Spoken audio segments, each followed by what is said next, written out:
My father said, "Okay, Daddy, look, Joseph, what are we going to do today?" You know what that would have meant to me? Michael lamenting his lost youth during soul-bearing conversations with Rabbi Shmuley, which comprise most of his new book, The Michael Jackson Tapes, in stores now. He says in the book, in one of the most chilling passages, that everything he did in his career, from his song to his dance, was an effort to be loved because he felt utterly unloved as a child performer.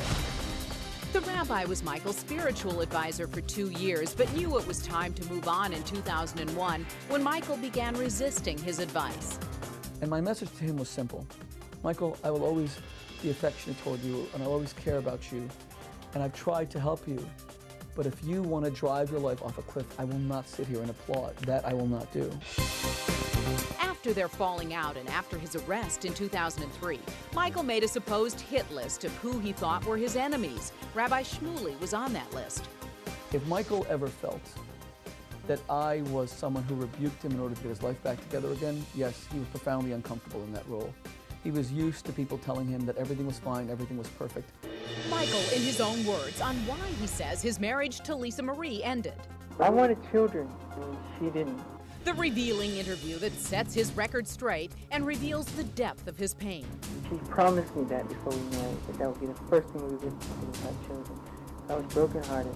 I think Michael is very clear that from his perspective, the deterioration of this marriage was solely or overwhelmingly due to the fact that he wanted an enormous family, and Lisa Marie did not. And I walked around all the time holding these little babies, dolls, and I'd be crying. That's how badly I wanted it, you know. I was determined to have children. And this bombshell claim, Michael told Rabbi Shmuley that after his divorce from Lisa Marie, she desperately wanted to get back into his life. He loved her very deeply, but he really wanted to be a father. And he does say that Lisa Marie called him and said, let's rethink this, and I'm ready to have children. But by that time, he says that his heart had closed. I have all these letters. She said, "I'll give you 9 children. I'll do whatever you want."